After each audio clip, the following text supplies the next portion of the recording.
So when that stuff is churning up, then we get this like deep, heavy energy that can look like we're just repeating the same thing over and over and we can't get out of it. And maybe it's not a good thing.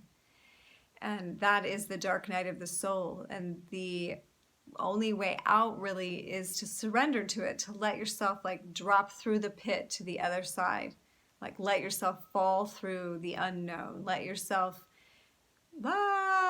hit rock bottom and witness yourself doing that. Allow yourself to do that. And when that happens, life force comes and picks you up and you take the initiation to the third chakra. Now, I could go through each one as was outlined in the chakra section, but I just want you to know the same thing is happening in each one, and it doesn't just happen once, okay? It's going to go in the first time and be like, this is all that this person can handle right now, this other stuff out, let's go. And that experience will play out almost like a code until it's ready again to up level. Next time Kundalini is coming through, maybe some other issues, maybe ones you weren't ready for before, but now you are. And this is a constant process as life force is coursing through us. And we might trap new things, or we might draw into us experiences that cause us to have to go back to something that we thought that we had. So it's an ongoing process. But when we, get to this point where this inner marriage happens, this life force has merged in the third eye, we are in harmony and balance with ourself and our consciousness. Masculine, feminine, positive, negative, we're good. We can see with the witness. Kundalini's not done. She's expanding. She's crowning you. She's expanding your realm. And even beyond that, there is a dissolve of individual chakras into one giant sphere and so forth. So this is just the beginning stages, and we won't go beyond that right now, but there's more beyond that. So this is not the end all be all. This is stuff to get before we can go on. Like, you got to put the foundation on before you can build the Lego castle or whatever. So this is part of the spiritual transformation, is to understand what has been at play and what's really at play right now as the world's going through this evolutionary process, and we're all waking up to new levels of life and what's going on, and structures are falling and all that. That's going to really hit us all in the first and second chakras. Those are foundational. What did we think life was made out of? What's the structure of this thing? That's all being pulled up like an upheaval. And so to allow ourselves to settle in and maybe use some exercises in first and second chakras so that we can trust the process of life. We can trust the restructuring, that we know that we are supported by the universe and by this planet and the collective, that we are part of something. It's not just us flailing through time space at the whim of all this stuff. Like, this is a restructuring and an expansion of first chakra stuff and second chakra stuff. Like, we're unraveling this idea that we're only connected to our bloodline. No, we're also a cosmic family. We're a soul family. We're a human family. There's so many layers of that everyone's karmic stuff is coming up. Anything that's been pushed under the surface, Kundalini on a global scale does the same thing she does in each of us. She pulls up the stuff that's been hidden under the stairs, so to speak, brings it out for all to see, and we've got to deal with that. We can't put it back underneath the stairs or the rug or in the closet anymore.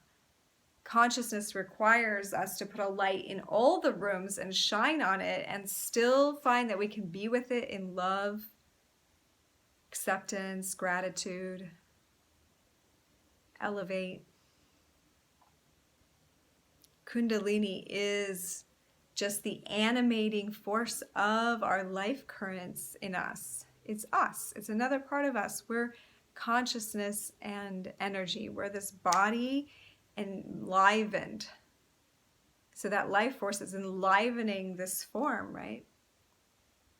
And the more it does, the more we feel ourselves. Having Kundalini coursing through can make you actually feel yourself more than you ever have, which for some people is uncomfortable.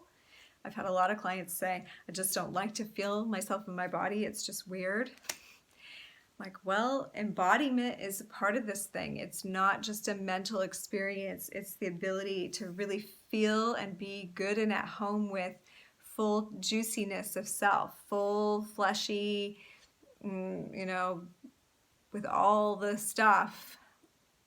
Embodiment, living into this, being fully present in our form, not trying to escape to some higher realm beyond this body. No, embodying the higher realm now, bringing life force fully in and upgrading this body so we have this very elevated experience of embodiment that is cutting edge to this Shakti, Kundalini energy.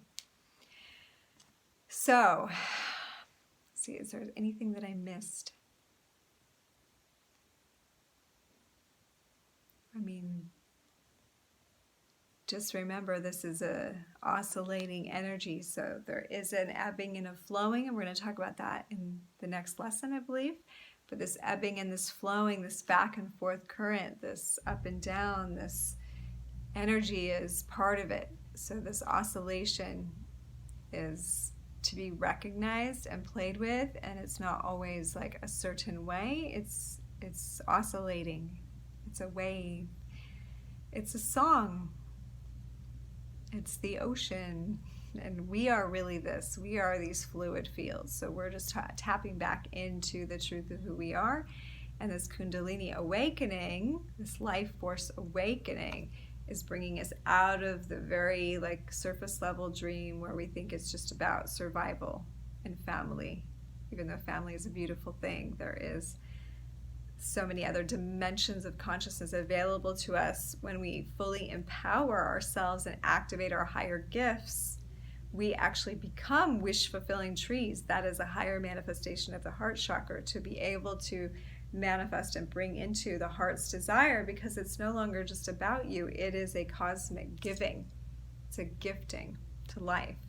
So we are activating our highest potential selves, our God self beings, and it is a great honor to do so. And it's a great honor to be in relationship and observe another person going through that same thing. And just to be able to love and honor and respect that is another shift in the paradigms that we'll discuss in the relationship section of this course. Okay, thank you so much for joining me. I will see you in the next video.